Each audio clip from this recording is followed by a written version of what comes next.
लग्नानंतर होईलच प्रेम या मालिकेचा आजचा म्हणजेच 23 एप्रिलचा रिव्ह्यू तुम्ही ऐकत आहात. मंडळी, लग्नानंतर होईलच प्रेम या मालिकेचा आजचा भाग इतका खतरनाक दाखवलाय ना, अमेझिंग, खूप छान दाखवलाय. शेवटपर्यंत बघत राहा. सुरुवातीला आपण बघतोय रम्या कुठेतरी धडपडलीये म्हणून वसुआत्या तिला आता तिथे सोफ्यावर खाली बसवत असतात. काव्या तिथे अभ्यास करत उभी असते. काव्या रम्याला बघून तिला टोमणे मारायला लागते. वसुआत्या रम्याला म्हणत असतात, कशी ग रम्या, सारख्या ठेचा लागतात तुला. तेवढ्यात काव्या म्हणते, बाबा बाबा काय झालं रम्या, दुखतंय का? अगं, आयुष्यात आणि जीवनात ठेचा महत्वाचा असतो ना, मजा नाही ग रम्या त्याशिवाय. वसुआत्या म्हणत असतात, जाऊ दे रम्या, बोलू नको तू तिच्याशी. काही लोकांना नको तिथे तोंड खुपसायची सवयच असते. काव्याला वसुआत्या टोमणे मारतात. मग वसुआत्याला काव्या टोमणे मारते. काव्या म्हणते, काही लोकांना मुद्दाम पाय घालून समोरच्याला पाडायची सवय असते. काय ग रम्या, बरोबर बोलते ना मी तुला? अगं ए रम्या, तुला माहितीये का देव काय करतो? देव काय करतो बघतो बघतो आणि अशा माणसाचा पाय व्यवस्थित ओढतो. नाही, तुझा पण पाय आता असाच ओढला असेल देवाने. लगेच रम्या म्हणते, आई हिला सांगतेस का गप्प बसायला? काव्या म्हणते, नाही नाही गप्प बसणार रम्या मी. चल माझ्या मागे लागतेस का, पकडापकडी खेळूयात. लगेच वसुआत्या म्हणतात, काव्या काय बोलतेस तू रम्याला? मग लगेच काव्या म्हणते, अरे रे रे रे, माझ्या लक्षातच नाही आलं ग रम्या, तुला पळता नाही येणार ना? लंगडी घालूयात मग पकडापकडी खेळूयात. अरे पण जाऊ दे ग रम्या, मी तुझ्या हाताला लागणारच नाहीये. रम्या ओरडून म्हणते, काव्या तुला फार सुचतंय ना बोलायला? लगेच काव्या म्हणते, अगं हो सुचणारच, किती दिवस तुझ्यावर विश्वास ठेवला ना मी रम्या. अगं तुला कसं सुचतंय तसं मला पण तुझ्या संगतीत राहून राहून सुचायला लागलं ग बाई रम्या. मी तर मोठा मूर्खपणा केला ग, तुझ्यावर विश्वास ठेवला. पण देवाची कृपा, वेळी शहाणपणा आला मला. नाही, तुला ती म्हण माहितीये का रम्या? बघ बघ हा, आठवते का? अगं ती म्हण नाहीये का, कडू कारलं तुपात तळलं मधात घोळलं तरी ते कडू ते कडूच. तशीच रम्या, तिला पार्थने नाकारलं, काव्याने मारलं तरी तिचे विचार वाकडे ते वाकडेच. काय आहे ना रम्या, आता तुझं खरं रूप माझ्या समोर आलंय. आता मी काही तुला सोडत नसते, अजिबात नाही. असं म्हणून काव्या तिला टोमणे मारत असते बरं का. आणि वसुआत्याला ते असह्य होत असतं. पण आता काय आहे ना, वसुआत्या पण या काव्याच्या टोमण्यांचा जवाब देतात, पण काव्याचा त्यावर काही परिणाम होत नाही. काव्या आणखीन त्यांना उलट उत्तर देते आणि मजा घेते. पण बघा प्रेक्षकांनो, आता इथून पुढचा सीन त्यांनी जीवानदिनीचा दाखवलाय. आता काल त्या आनंद निवास मधल्या त्या ताई नाही आहेत का, त्या जुईला घेऊन तिसऱ्याच एका पाळणा घरात गेल्यात. त्या चंदन ममताई पाळणा घरात गेल्यात. आता तिथे त्यांनी जुईचं ऍडमिशन केलंय. हे सगळं एक नाट्य रूपांतर सुरू आहे बरं का, या किडनॅपिंगचा पडदा फॅश करण्यासाठी. आता त्यांनी जुईला तिथे ऍडमिशन दिलं आणि विचारपूस केली की माझी मुलगी ते सेफ राहील ना? मग आता तिथे पाळणा घरातली ती बाई म्हणते, शांत आहे ना तुमची मुलगी? मग लगेच त्या ताई म्हणतात, अहो माझी मुलगी खूप अगव आहे, त्यामुळे काळजी वाटते हो. मी दिवसभर घरात नसते ना, पोरीची जाते, लक्ष तर ठेवायलाच पाहिजे ना. मग ती ममताई पाळणा घरावाली बाई म्हणते, आम्ही आहोत ना लक्ष ठेवायला, तुम्ही काळजी करू नका, आम्ही छान काळजी घेऊ तिची. काय नाव आहे हिचं? मग जुई पवार असं नाव सांगतात त्या. पैसे भरतात त्या आणि म्हणतात, आजपासूनच जॉईन करून घ्या हं हिला, म्हणजे आत्तापासूनच जॉईन करून घ्या प्लीज. आता पर्स उघडताना एक अत्तराची कुपी बाहेर पडते त्या ताईंच्या पर्समधनं. आनंद निवास मधल्या ताई आहेत ना, त्यांच्या पर्समधनं. मग जुई ती अत्तराची कुपी घेते आणि वास घेत असते. मग लगेच त्या ताई म्हणतात, आमच्या मायलेकींना न जरा अत्तराचा खूप शौक आहे बरं का, म्हणजे तिला अत्तर फार आवडतात. आणि मग त्या जुईला म्हणतात, बेटा जुई आता त्रास नाही द्यायचा हं. आणि काय ग जुई, घरातून निघताना घेतली होतीस ना अत्तराची डब्बी, चल ठेवून दे. आता ती बाई म्हणते, तुम्ही काळजी करू नका, मी तुमच्या मुलीला व्यवस्थित सांभाळेल. असं म्हणून आता जुईला तिने आतमध्ये नेलंय. आता या ताई त्या अत्तराची कुपी हातात घेतात आणि म्हणतात, नंदिनीची आयडिया पेरलीये तर खरी, बघूया काय होतंय ते. आता इथूनच पुढे काव्याचा आणि वसुआत्याचा सीन घेतलाय बघा. मस्त दाखवलाय हा प्रेक्षकांनो त्यांनी आजचा भाग, म्हणजे तुमची नजर खिळवून राहील हे मात्र नक्की. फुल ऑन एंटरटेनमेंट आहे आजच्या भागामध्ये. वसुआत्या काव्याला म्हणत असतात, काय ग ए, अभ्यास वगैरे नाहीये का तुला? नाही, आयस व्हायचं तर लक्षण तुझ्यात दिसतच नाही ग काव्या.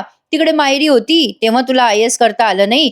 लग्न करून सासरी आली, संसार करायचं सोडून ते आयएस करायचा अभ्यास करत बसली. नाही ते काय सोडूनच दिलं. मग मग काय साड्याच नेसायला लागली, पतंग काय उडवायला लागली गच्चीवर जाऊन.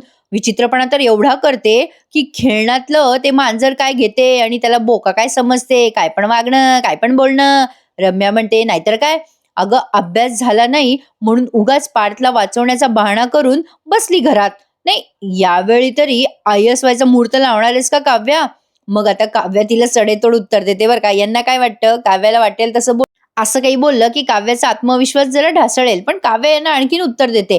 काव्या म्हणते, "अगं रम्या डार्लिंग, तू त्याची काळजी करूच नकोस. मी आयस होणार म्हणजे होणारच. आणि काय आहे ना रम्या, माझ्या पोटात पारचं बाळ आहे. त्यामुळे त्या बाळालाही मी व्यवस्थितरित्या जन्म देईल. एका हातात आयसचं पुस्तक असेल आणि एका हातात माझं बाळ असेल. दोन्ही व्यवस्थित सांभाळ." पण ए रम्या, काय गं? मी हे सगळं करत असताना तू काय करणार गं रम्या? मला तर वाटतं तू तेव्हाही पाठचीच वाट बघत बसेल. बाई मला तर वाटतं तसंच होईल. असं काव्या तिला टोमणा मारते आणि चालली जाते. आता बघा प्रेक्षकांनो, इथून पुढे सॉलिड आणि जबरदस्त सीन आहेत. जीवा आणि नंदिनी आता टेन्शनमध्ये आले. जुईला त्यांनी त्या पाळणाघरात पाठवलं तर खरी, पण आता पुढे काय होणार? नंदिनी म्हणत असते, "मला खूप टेन्शन येतंय हं जीवा." जीवा म्हणत असतो, "अगं नको टेन्शन घेऊस नंदिनी." नंदिनी म्हणते, "असं काय करता जीवा? आता पाळणाघर सुटायची वेळ झालीये. आपण जुईचं आयुष्य पणाला लावलंय. आपलं काही चुकलं तर नाहीये ना जीवा?" जीवा तिला समजवतो, "अगं तसं काही नाही होणार." नंदिनी म्हणते, "मला भीती वाटते. आपण ठरवलं तसंच होईल ना?" "भीती वाटते हो जीवा, विचित्र काही झालं तर?" जीवा म्हणतो, "नाही होणार काही, तू टेन्शन घेऊ नकोस. ऐका ताई, आता तुम्ही जुईला घ्यायला जा आणि ती अत्तरवाली बाई तुम्हाला अत्तर हुंगायला देईल. पण तुम्ही नाटक करा बरं का, खरोखर त्याचा वास घेऊ नका." आणि मग नंदिनी म्हणते, "ताई, गोष्टी हाताबाहेर जायला लागल्या ना, तर मिशन-बिशन सगळं सोडून द्या हं. स्वतःचा आणि जुईचा जीव वाचवा बरं का." आता त्या ताई निघाल्या बरं का, त्यांचा पुढचा प्लॅन एक्झिक्यूट करायला. जीवा म्हणतो, आता ते पोलीस पण घेतलेत त्यांनी मदतीला. ते पोलिसांना सांगतात जीवा आणि नंदिनी, "आम्ही फोन केल्या-केल्या प्लीज तुमची टीम घेऊन पोहोचा हं. इकडे ही अत्तरवाली बाई पोहोचली आहे बरं का जुईच्या मागावर." नंदिनी म्हणत असते, "तेवढ्यात सोडणार नाही मी त्या अत्तरवाल्या बाईला, येऊ तर दे तिला समोर." आता ही बाई आली बरं का प्रेक्षकांनो, वेषांतर करून आली आहे. चांगली तरुण तठी बाई आहे बरं का ही किडनॅप करणारी. आनंद निवासल्या त्या ताई जातात आता जुईला पाळणाघरातून घ्यायला. जुईला विचारतात, "बेटा त्रास तर नाही ना दिला तू?" आणि त्या बाईला पण विचारतात, "माझ्या जुईने त्रास नाही ना दिला?" मग ती बाई म्हणते, "नाही हो, तुमची मुलगी खूप गुणी आहे. तुम्ही कशा जाणार आहात? रिक्षा वगैरे मागवू का?" त्यावरती बाई म्हणते, "नाही, नाही, आम्ही आमचं जाऊ हं. आता उद्या ये हं जुई." असं ती बाई जुईला म्हणते पाळणाघरावाली आणि जुईला टाटा करते. जुई जाता क्षणीच या पाळणाघरावाल्या बाईने जुईचा फोटो त्या किडनॅप करणाऱ्या बाईला पाठवलाय, त्या अत्तरवाल्या बाईला, आणि तिला माहिती दिली आहे, की तुला जो फोटो पाठवलाय तीच मुलगी आहे. लक्षात आहे ना तुझ्या? पुढे काय करायचंय? आणि त्यातनं या दोघी मायलेकीला अत्तरचा खूप शौक आहे बरं का. इकडे या किडनॅप करणाऱ्या बाईने जुईचा फोटो पाहिला आणि ती आता तिचं पुढचं टार्गेट ठरवते. जुई तिथे बस स्टँडवर उभी आहे एका झाडाखाली. आता या दोघींनी पण लांबून या बाईला पाहिलेलं असतं बरं का. म्हणजे जुईने आणि त्या आनंद निवासमधल्या ताईने दोघींनी पण पाहिले. खरं तर दोघी पहिल्या क्षणी घाबरतात, पण तरी मनाची घट्ट तयारी करतात. जुई फार हुशार मुलगी आहे बरं का प्रेक्षकांनो, आणि खूप ब्रेव्ह आहे. तेवढ्यात आता ती अत्तरवाली बाई यायच्या आधी मुद्दाम ही जुई पर्स ओढते बरं का आणि म्हणते, "ए आई दे ना मला अत्तर." मग आता त्या नाटक करतात जुईला रागवायचं. "ए नाही हं, अत्तर नाही मिळणार जुई तुला, गप्प बस." तेवढ्यात ती बाई येते बरं का आणि म्हणते, "काय झालं बाई, जुईला अत्तर पाहिजे का? बघा ना या बाईला नाव कसं आधी कळलं असेल बरं. कसं प्लॅनिंग करतात बघा हे किडनॅपर्स." मग त्या आनंद निवासमधल्या बाई म्हणतात, "हो ना, बघा ना माझी मुलगी फारच हट्ट करते हो." लगेच ती बाई म्हणते, "अहो मी अत्तरच विकते. हे बघा फ्री आहे बरं का सॅम्पल. वास तर घेऊन बघा, खूप छान अत्तर आहे हे." पण आता त्या ताई म्हणत असतात, "नको हो, आम्हाला नकोय." पण खूप आग्रह करून या बाईचा तसा पॅटर्नच आहे ना मुलं किडनॅप करण्याचा. आणि प्रेक्षकांनो, खरं तर आपण ही मालिका बघतोय, पण तुम्हाला सांगते खरंच असे खूप रॅकेट असतात बरं का. खूप सावध राहावं लागतं. आपल्या लेकरांना सांभाळावं लागतं बाहेर गेल्यावर. आता या बाईने त्या दोघींना अत्तराचा वास दिलाच आणि ह्या दोघीही बेशुद्ध पडण्याचं नाटक करतात बरं का. वास या दोघी घेत नाही, पण नाटक करतात. आता तेवढ्यात एक गाडी येते आणि जुईला त्यात टाकते ती बाई अत्तरवाली आणि त्या माणसाला म्हणते, "चल रे, झालं आपलं काम. गाडी आता गोडाऊनला घे." जुई बेशुद्ध पडायचं नाटक करते, पण काही सेकंदाने जुई उठून उभी राहते. त्यामुळे ही किडनॅप करणारी जी बाई आहे ना, ती खूप घाबरते बरं का.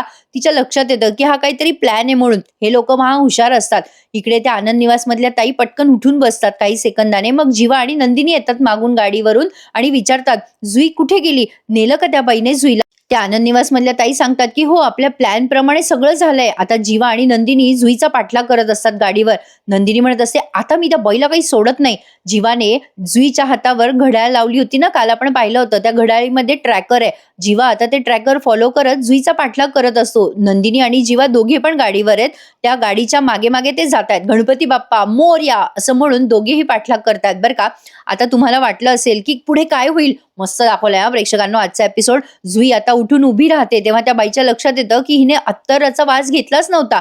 ती बाई जुईवर ओरडते बरं का आणि आधी तिच्या हातातलं घड्याळ काढते. हे लोक महा स्मार्ट असतात प्रेक्षकांनो. त्यांना माहिती असतं काय आहे, कशामुळे आपण प्रॉब्लेममध्ये येऊ शकतो. त्यांनी आधी जुईच्या हातावरचं घड्याळ काढून फेकून दिलं. जुई नाही म्हणत असते, पण ती बाई जुईवर बळजबरी करते आणि तिच्या हातातलं घड्याळ ओढते आणि फेकून देते. तिला म्हणते, "काय गं, जास्ती शहाणपणा करतेस आमच्यासोबत? आता हे घड्याळ फेकून देणार मी. तुला काय वाटलं आम्हाला कळणार नाही?" जुई आता रडायला लागते बरं का. ती बाई ओरडत असते, "आम्हाला चुना लावते का गं तू? आता काय करशील?" तिने घड्याळ फेकून दिलं आणि जुईला म्हणते, "केवढूशी आहे रे आणि काय अक्कल दाखवते ग? काय ग, शहाणपणा करतेस? कोणी पाठवलं सांग तुला." आता नंदिनीच्या लक्षात येतं बरं का. इकडे जुईचं ट्रॅकर आपोआप बंद पडलंय. ती जीवाला गाडी थांबवायला सांगते आणि म्हणते, "हे बघा ना जीवा, जुईचं ट्रॅकर दिसत नाहीये हो." जीवा म्हणतो, "अगं रिफ्रेश कर ना." नंदिनी म्हणते, 10 वेळेला रिफ्रेश केलं मी. त्यांना घड्याळ सापडलं असेल का जुईच्या हातातलं? आता नंदिनी आणि जीवा सॉलिड घाबरलेले असतात बरं का. त्यांना असं वाटत असतं की त्यांनी जुईचं आयुष्य धोक्यात घातलंय. जीवा म्हणत असतो, "ए ए एक काम करू, अगं नंदिनी आपण या दिशेला जाऊ."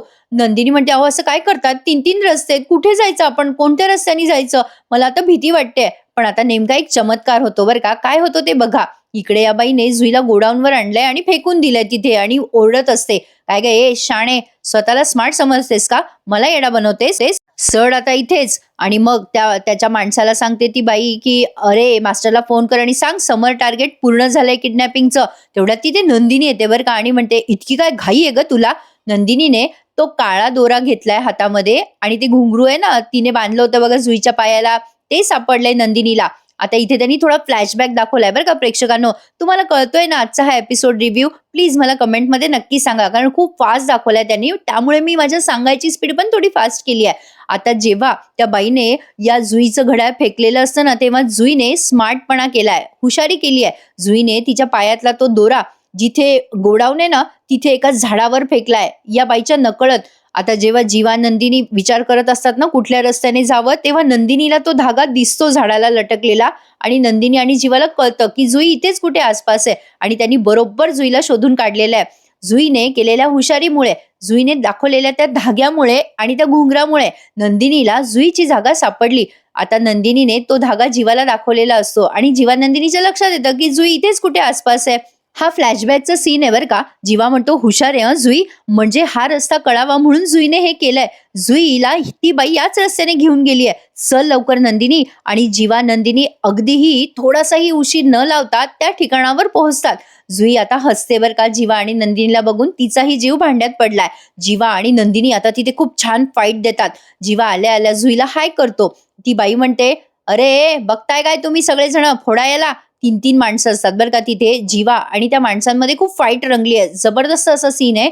जुई घाबरलेली असते आता ती फायटिंग बघून. पण आता नंदिनी सुद्धा त्या बाईला चांगलीच तोड देते बरं का प्रेक्षकांनो. मस्त दाखवलाय त्यांनी आजचा हा भाग. आजच्या आपल्या रिव्ह्यूला लाईक करायला विसरू नका मंडळी. तुम्हाला आजचा रिव्ह्यू आवडला असेल तर नक्की लाईक करा आणि चॅनललाही सबस्क्राईब करा. नंदिनी त्या बाईच्या समोर येते आणि म्हणते, "कोण आहेस ग तू?" आता ती बाई तिथून पळ काढायचा प्रयत्न करते. त्या बाईची वीक नंदिनीच्या हातात येते. ही बाई चांगलीच उद्धट आहे प्रेक्षकांनो. बनेल बाई दाखवली ही. नंदिनी तिचे ते खोटे केस हातात घेते आणि म्हणते, "कोण आहेस ग तू? कोणी करायला सांगितलंय तुला हे सगळं?" त्यावरती बाई नंदिनीला उद्धटपणे बोलते, "तुला काय करायचंय ग? तुझी पोर आहेत का या सगळ्यामध्ये?" नंदिनी आता सनकन कानाखाली वाजवते त्या बाईच्या बरं का. इकडे जीवा पण मध्ये मध्ये फायटिंग करतोय, असा सीन त्यांनी रंगवलाय. आता नंदिनी त्या बाईला चांगलीच उत्तर देते बरं का सडेतोडपणे, "काय ग ही सगळी मुलं माझीच आहेस, लक्षात ठेव.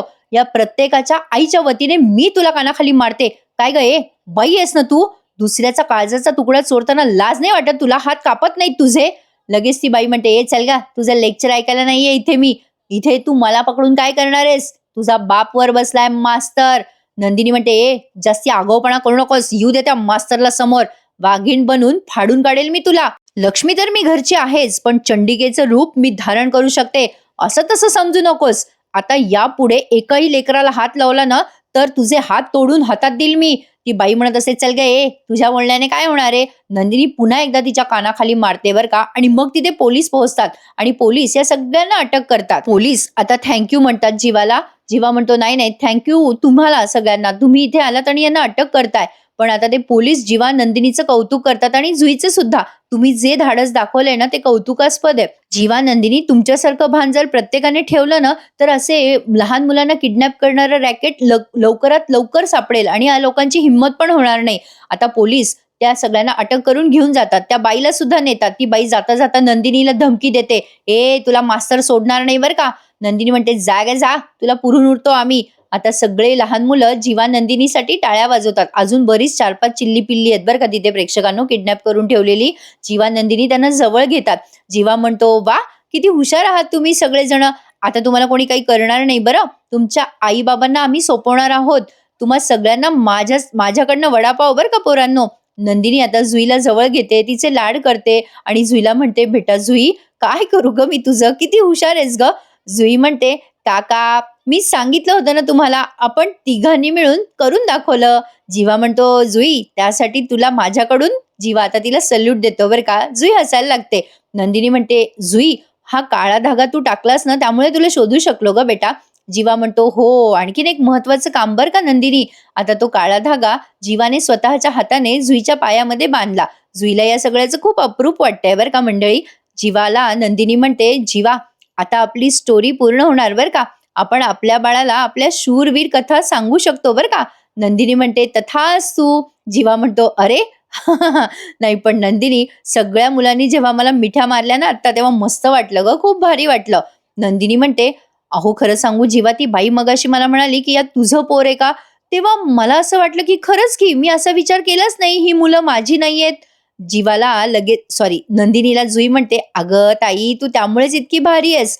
तू तुझ्या नसलेल्या पोरांचा जीव वाचवते तर ती आई झाल्यावर काय होईल. विचार कर, तू बेस्ट आणि नंबर 1 आई होणार आहेस. जीवा आता जुईला म्हणतो, तथाच तू बरं का जुई. तेवढ्यात लगेच नंदिनीला चक्कर येते. आता हे जरा ड्रॅमॅटिक दाखवलं बरं का मंडळी त्यांनी. पण नंदिनीला चक्कर आली आहे, त्याचे रिझल्ट आपल्याला उद्या ऐकायला मिळणार आहेत. तात्पुरतं नंदिनीला त्यांनी घरच्या घरी दाखवलंय. लगेच त्यांनी पुढचा सीन देशमुखांच्या घरचा घेतलाय. नंदिनीला चक्कर येते, मग जीवा तिला पटकन सावरतो. जुई आपल्याला इथपर्यंतच दिसणार आहे बरं का प्रेक्षकांनो, असं दिसतंय खरी, कारण इथून पुढे जुईचा एकही सीन नाहीये. जुईला त्यांनी मावशीकडे पोहोचवलंय, घरपोच एवढंच आपल्यापर्यंत त्यांनी पोहोचवलंय. तर आता नंदिनीला घरी आणलंय, डॉक्टर चेक करतायत आणि डॉक्टर सांगतात की हिला उन्हामुळे खूप स्ट्रेस आलाय, खूप धावपळ झाली, त्यामुळे त्रास झालाय हिला. काळजी नका करू, तिला मी गोळ्या वगैरे लिहून देते. नेहमीप्रमाणे जे डॉक्टरचे डायलॉग असतात ना ते कॉमन असतात.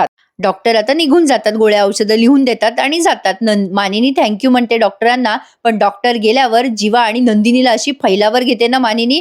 काय रे, काय चाललंय, काय चाललंय काय तुम्हा दोघांचं, ऐकलं का काय म्हणाले डॉक्टर.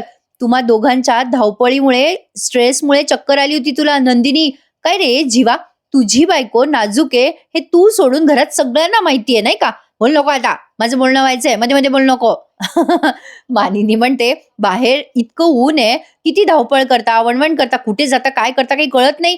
कळत नाही का रे जीवा तुला, लहान आहे का तुम्ही दोघं जण. आणि काय गे नंदिनी, तू सुद्धा, तू पण ऐकत नाही ग कोणाचं. नंदिनीलाही बोलूच देत नाही बरं का मानिनी.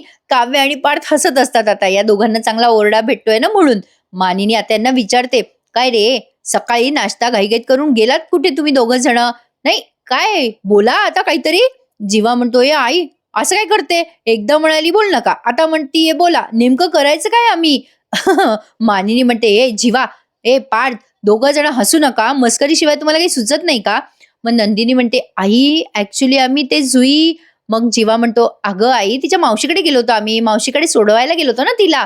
मग लगेच मानिनी म्हणते, मावशीकडे, तुम्ही दोघं तर म्हणाला होता ते NGO मध्ये जायचं, वयस्कर बाईकडे जायचं, त्याचं काय. नंदिनी म्हणते, हो त्याच्या आधी तिच्या मावशीला भेटायचं होतं ना जुईला, आणि तिचे कपडे घ्यायचे होते तिला.